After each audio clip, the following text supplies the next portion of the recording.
Sejam todos bem-vindos ao nosso Evangelho do Lar da Casa Virtual Luz Espírita. Com auxílio e proteção dos benfeitores da Colônia Espiritual Maria de Nazaré, o nosso grupo, em nome de toda a Cavile, agradece por nos receberem em seus lares. A nossa equipe está composta pela nossa irmã Lisete com a prece inicial, pelo nosso irmão Alexandre com a leitura do capítulo de hoje do livro Vinha de Luz, seguindo os comentários dos nossos irmãos Ney e Lisete. Vamos emanar boas energias para levar luz e conforto aos lares materiais e espirituais, bem como toda a espiritualidade protetora presente onde quer que se encontre, na harmonização dos lares e fluidificação das águas, lembrando que deve ser um recipiente exclusivo para cada pessoa ou animal, pois os remédios espirituais são colocados de acordo com a necessidade de cada um. Solicitamos a nossa irmã Lisete para conduzir a prece inicial.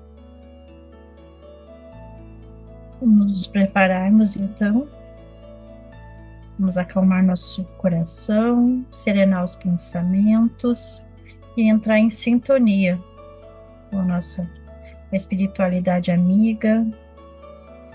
Pai, agradecemos por mais um Evangelho no lar e por podermos estar aqui reunidos.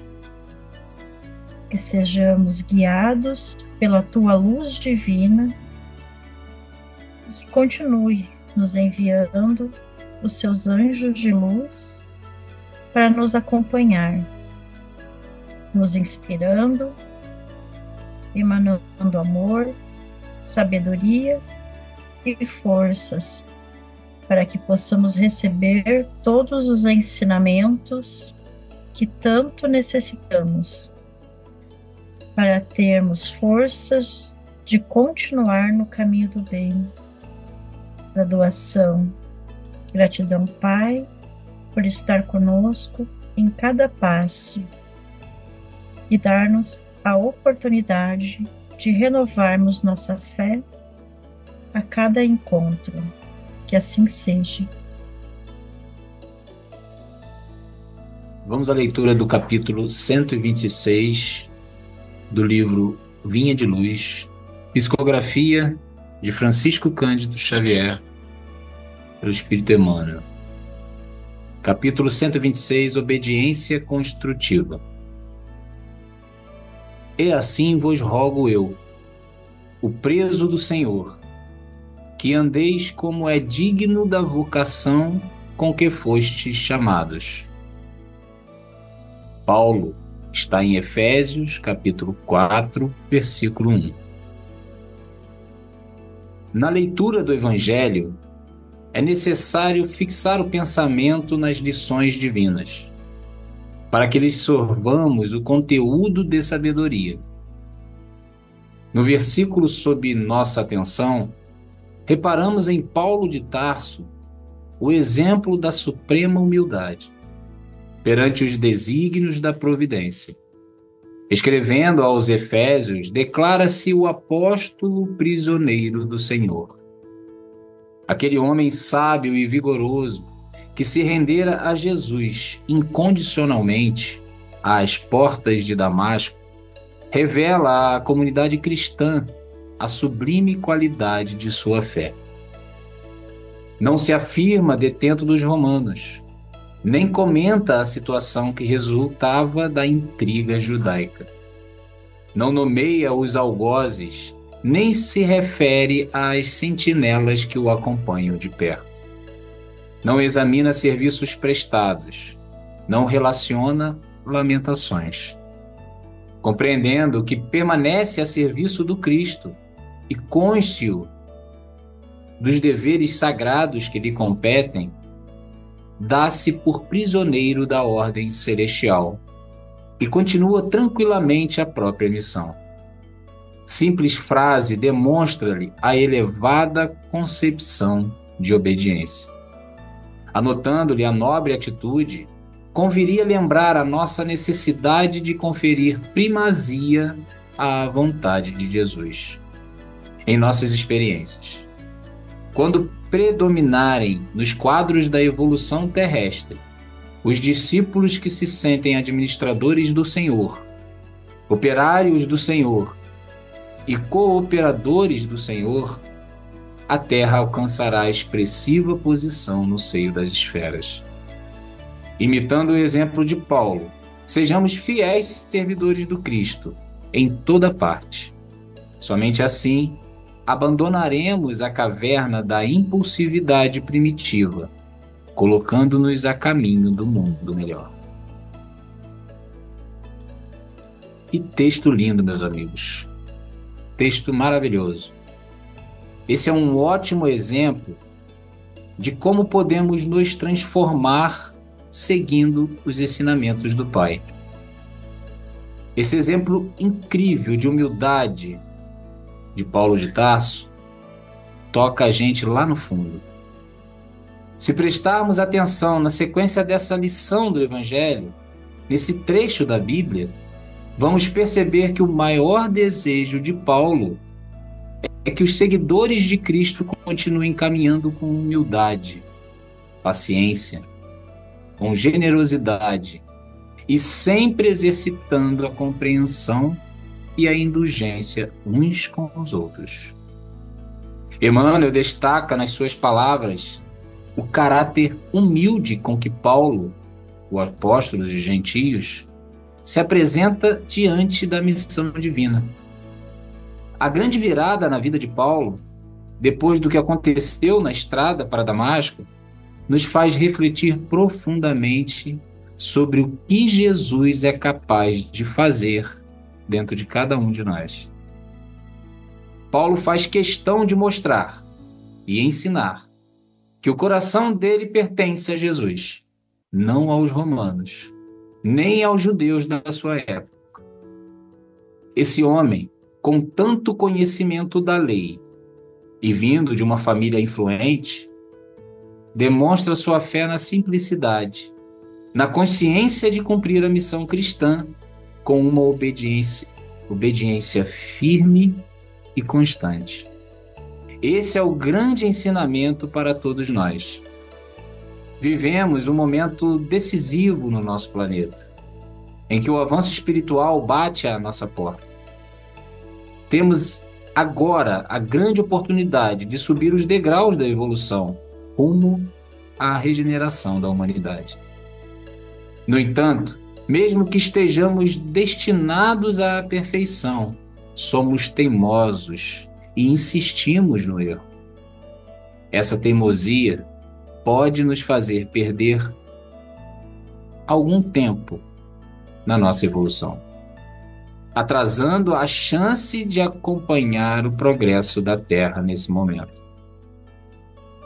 O benfeitor ressalta a importância de nós, enquanto discípulos de Cristo, desenvolvermos fé e perseverança, assim como Paulo demonstrou.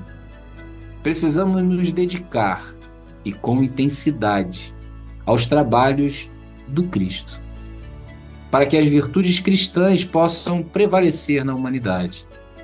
Esse é o nosso trabalho. Mudar por dentro, buscando a paz interior, para que possamos seguir os ideais do Mestre, ajudando na grande engrenagem da evolução eterna. Emmanuel termina nos convidando a seguir o exemplo de Paulo, para que possamos o mais rápido possível nos tornar verdadeiros servidores de Jesus. Assim, poderemos sair das nossas sombras internas e transformar o mundo em um lugar melhor para se viver, numa obediência construtiva, baseado no amor e na caridade, como o Mestre nos ensinou com suas palavras irretocáveis: amai-vos uns aos outros como eu vos amei. Paz e luz. Gratidão. Prosseguindo a nossa reflexão, esse capítulo 126, intitulado Obediência Construtiva, do livro Via de Luz, psicografado por Chico Xavier e ditado pelo Espírito de Emmanuel, ele traz uma reflexão profunda sobre a obediência à vontade divina e tem como base a carta de Paulo aos Efésios 4, versículo 1. Nesta carta, Paulo se identifica como o preso do Senhor e exorta os seguidores a andarem de acordo com a vocação que receberam. E que nos convida a todos nós a uma análise detalhada sobre o que significa essa obediência e submissão à ordem divina por meio do exemplo do próprio Paulo. No contexto de tudo isso, é Paulo, antes Saulo, uma figura central do cristianismo redivivo. A sua história de conversão após ser um perseguidor dos cristãos é uma das narrativas mais conhecidas. Sua jornada para se tornar um apóstolo de Jesus é marcada por sacrifícios e dificuldades e uma completa entrega à missão que lhe foi dada por Cristo.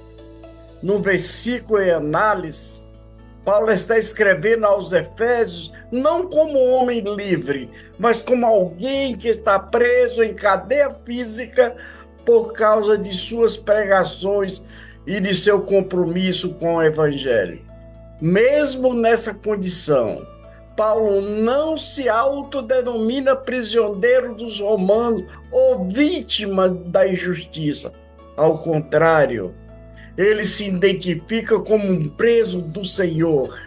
Uma declaração que nos ensina sobre a sua compreensão elevada de obediência e aceitação da vontade divina. Ele não vê sua prisão como uma consequência das ações humanas, mas como parte de um plano maior estabelecido por Deus. Para ele, sua situação era um serviço ao Cristo e ele aceitava isso com serenidade e fé. Porque a obediência à vontade de Deus a que Paulo se refere não é passiva, mas é construtiva. Ele nos convida a seguir o caminho da vocação que recebemos, não reclamando das dificuldades, não acusando os outros pelos seus infortúnios, mas aceitando a circunstância como parte do nosso aprendizado espiritual. Emmanuel, através desse capítulo, destaca que Paulo não se detém em lamentações, ou lamúria, ou recriminar aqueles que o prenderam. Ele não se foca nos seus algozes ou nos seus sentinelas que o guardavam. Em vez disso, ele se coloca como um servidor da providência, ciente de que estava a serviço de uma missão muito maior do que suas próprias dores e dificuldades humanas. A obediência construtiva, segundo Emmanuel, essa é uma capacidade de confiar plenamente nos desígnios superiores, entendendo que tudo que nos acontece tem um propósito, mesmo que tudo que nos acontece tem esse propósito, mas se não compreendermos de imediato, essa obediência não é resignação passiva, mas uma participação ativa no cumprimento da vontade divina, aceitando os desafios e trabalhando para superá-lo com fé e paciência e perseverança. Meus irmãos, esse exemplo de Paulo para os cristãos serve como um modelo de fé inabalável e de uma entrega total a causa do Cristo. Ele não se considerava importante e nem fazia questão de reivindicar mérito pelos seus trabalhos realizados. Pelo contrário, meus irmãos, sua postura era de humildade e submissão à vontade divina. Sua atitude é um convite para que todos os cristãos sigam o seu exemplo de dedicação incondicional. Ao declarar-se preso do Senhor, Paulo demonstra que não reconhece a autoridade. Ele demonstra que reconhece a autoridade de Jesus Cristo sobre a vida e seus caminhos. Ele se coloca como instrumento sem se impor a sua própria vontade ou buscar satisfação dos seus interesses pessoais. Este, meus irmãos, é um ponto-chave da obediência construtiva. Ser capaz de abdicar das próprias vontades em prol de um bem maior. confiando plenamente no comando divino. Essa postura de Paulo contrasta com a natureza humana mais comum, que frequentemente resiste às adversidades. Busca culpados e se revolta contra suas situações difíceis. Paulo, ao contrário, nos ensina que quando compreendermos que estamos em sintonia com a vontade de Deus, as dificuldades se tornam oportunidade de crescimento e de serviço. Ele não se permitiu ser dominado pelo ressentimento ou pela tristeza, mas manteve-se no foco de sua missão, mesmo em meio ao sofrimento físico e emocional. Porque tudo isso ele traz para a gente, dizendo, olha, a importância da humildade, porque esse exemplo de Paulo também nos ensina sobre a humildade necessária para reconhecer que somos apenas instrumento nas mãos de Deus. Ele não se vangloria dos seus feitos, nem busca reconhecimento pelo seu sacrifício. Ao contrário, ele aceita a sua situação com serenidade e humildade, sabendo que está a serviço de algo muito maior que ele próprio. Gratidão.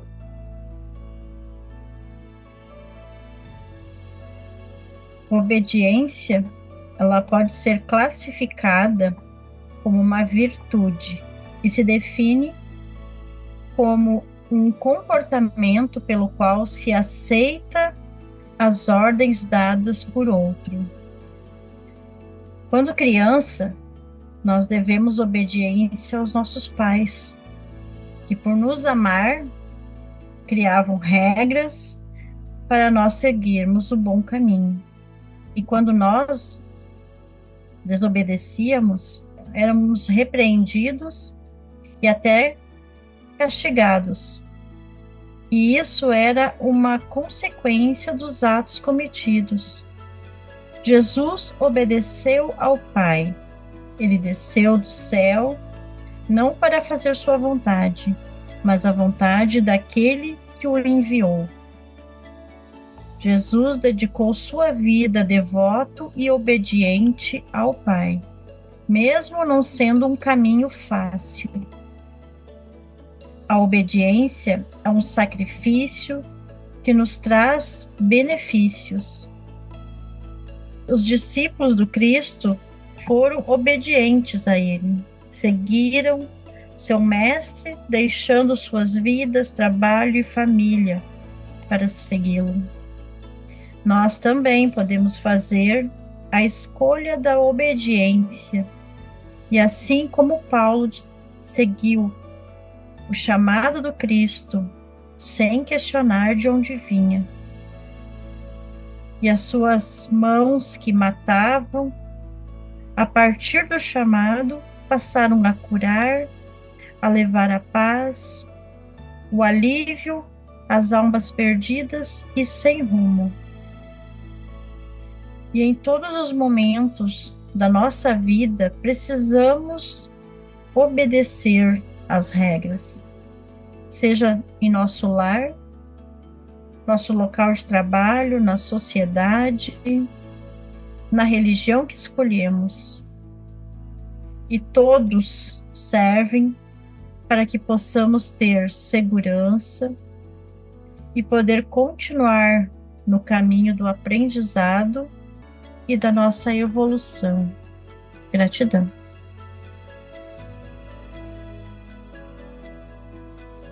Com os entendimentos tão mencionados por nossos irmãos, vamos procurar interiorizar o que nos foi apresentado, refletindo ultimamente por alguns instantes.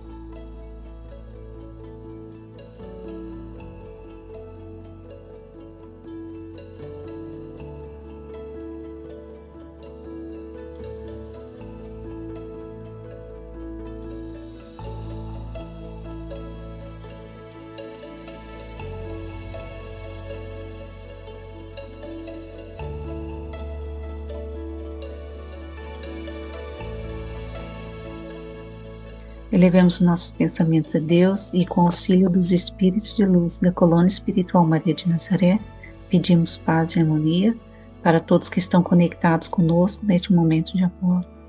bem como a emissão de boas energias aos nossos familiares, irmãos encarnados e aqueles que se encontram no plano espiritual. Por fim, pedimos ao Senhor Jesus e aos guias espirituais, principalmente aos integrantes das correntes médicas do espaço, que coloquem em nossas águas os fluidos astrais, vitais e espirituais a que cada um necessita para curar todas as enfermidades físicas, emocionais e espirituais, proporcionando saúde, vitalidade, equilíbrio e forças nos trabalhos do bem. Finalizando, solicitamos ao nosso irmão Ney para conduzir a prece final. Vamos elevar nossos pensamentos a Deus, os nossos melhores sentimentos.